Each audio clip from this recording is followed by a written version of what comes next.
तो जिंदगी में हमेशा वक्त एक जैसा नहीं होता है और जीवन में आ रही कठिन परिस्थितियों को किस प्रकार से हैंडल करना चाहिए, क्योंकि दोस्तों कहते हैं कि मरी हुई मछली पानी की लहरों के साथ तैरती है, लेकिन जिंदा मछली लहरों के विपरीत तैरती हैं।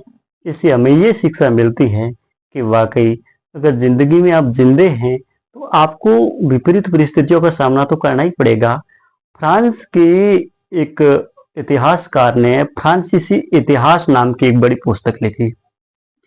फ्रांसीसी इतिहास की पुस्तक लिखी तो इतिहास के कुछ एक तथ्य उनको नहीं मिल पा रहे थे, तो उन्होंने अपने एक साथी इतिहासकार को फोन किया और उन्होंने विशेष तथ्यों पर कुछ पांडुलिपियां मांगी और कहा कि मुझे अपनी किताब में कुछ तथ्य डालने हैं, कुछ प्रमाण डालने हैं, तो मैं अपनी बात साबित करने के लिए कुछ पांडुलिपियों का फोटो मैं अपनी किताब में दर्ज करना चाहता हूँ।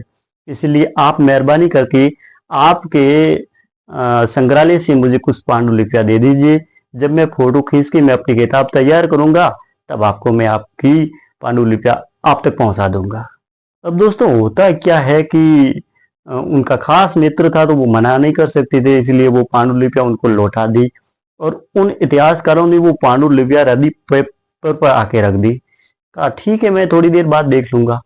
अब ऐसे करके वो तो बाहर चले गए और उन इतिहासविद का एक नौकर था जो घर की साफ सफाई का काम कर रहा था। उन्होंने रद्दी पेपर के साथ वो महत्वपूर्ण पांडुलिपियां जला के राख कर दी। अब घंटों 2 घंटे बाद वो इतिहासविद अपने रूम में आते हैं और वो पांडुलिपियां नहीं पाकर वो चिंता में आ जाते हैं और पूछते हैं अपने नौकर से कि वो पांडुलिपियां कहाँ से ली गई। उस समय वो नौकर तो कहता है कि सर जी मुझे तो पता नहीं था और मैंने तो पांडुलिपियां रद्दी पेपर के साथ जला दी।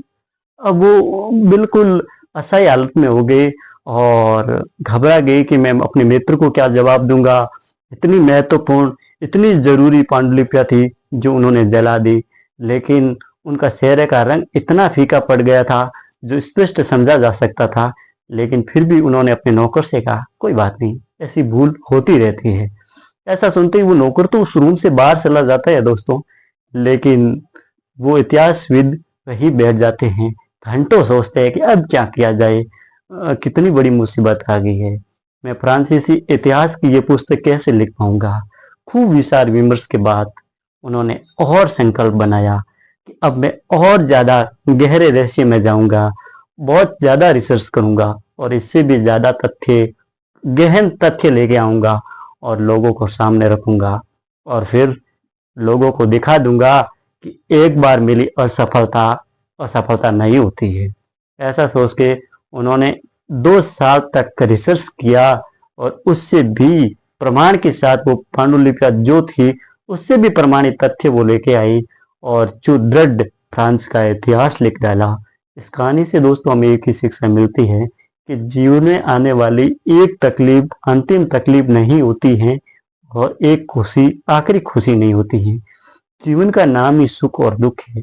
इसीलिए हर परिस्थिति में अपने आप को संभालना सीखिए, अपने आप को उस परिस्थिति के अनुसार ढालना सीखिए। जिंदगी अपने आप खूबसूरत हो जाएगी और आने वाला हर एक पड़ाव, हर एक तकलीफ, हर एक परेशानी एक नई खुशियां लेके आती हैं, यकीन मानिएगा।